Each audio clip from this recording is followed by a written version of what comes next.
quick-thinking parishioners at a Louisiana church were able to avert a crisis after a gunman opened the back door during a First Holy Communion Mass. Livestream video from Saint Mary Magdalen Church captures the moment the priest learned of the danger. Parishioners disarmed the suspect, pinned him to the ground until police arrived. A 16-year-old was charged with terrorizing and 2 counts of possession of a firearm by a juvenile. The Bishop of Lafayette, Louisiana said, quote, "We are thankful to God that a tragedy was avoided." And with a closer look at church security is Chinn, president of the Faith-Based Security Network and author of Invades Sanctuary. Carl, great to see you again. First, I want to get your reaction to what we saw at the Church of Saint Mary Magdalen in Louisiana and that quick thinking by the parishioners. What do you think? Well, I think they did a fantastic job for what they had to work with. I know I've heard they didn't have any intentional security folks there, but I'm not sure that's exactly correct, because some of the folks, the way they were acting there was right on cue with how we would recommend security people act.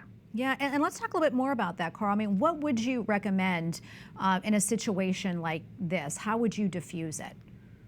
Well, again, what they did, as I understand, and of course news is just coming out, they confronted him just outside as he was coming in that back door, and were able to detain him there, and maybe just barely inside the door, but regardless, they were able to interrupt his plans. And you know, the only 3 things it takes for somebody to commit a crime is the ability, the intention, and the opportunity. And we have no control over their ability or their intention. All we have control over is their opportunity. And somebody there took the opportunity away from that guy. Yeah, and it's a shame that we even have to discuss this, that people have to think about it. But for those of us, and we're sitting in Mass, I mean, what advice would you give us to kind of be aware of in a potential situation like this?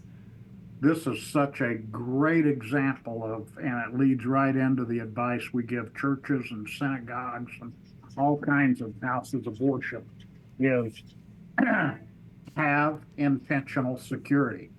Have people outside, because the majority of these attacks either started or happened in their entirety outside the sanctuary. Have somebody that's watching the doors, that can watch for things that don't look right and be able to intervene. And Carl, do you have any examples of churches or synagogues that have successfully implemented security measures and averted threats? Oh, absolutely. Many, many, many. And, you know, of course, the one that really launched me into this was our own church in Colorado Springs. We had armed security. We were there. We stayed long after the normal service was over. And in our case in Colorado, the gunman came about 40 minutes after the service had entered, but we still had about 700 people on campus. And we were able to meet that gunman and stop him. He did kill 2 people before we were able to. And that's just one of many examples of churches that were ready and did something to prevent further violence. Carl, I know you've been doing this for a while now. It seems to me, at least, that there has been a rise in violence at churches and synagogues around the country. Have you seen that? Or is this a pattern? And what do you think is behind it? Yeah, it is a pattern. There is more violence, and I know there's people that say, "Oh, it's been here all along," and there has always been violence associated with churches. That I don't disagree with. What's changed, however, is the frequency of it. And one example that I give is we had never had a mass murder in a faith-based organization in the history of the United States until 1963. A mass murder is 4 or more killed in one incident. And in 1963, 4 little girls were killed by dynamite at a church, 16th Street Baptist Church in Birmingham, Alabama. 187 years of American history, it had never happened.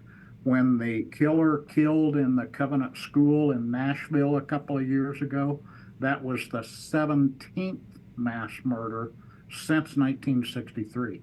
None in 187 years, now 17 in 60 years. So what's changed? I think there's a cultural shift in this country that is no longer honoring anything sacred.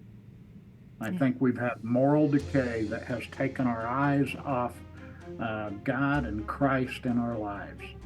And we need prayers for sure. Absolutely, we do. We got to keep on praying. Carl, thank you for coming on. Always appreciate your insights. God bless you.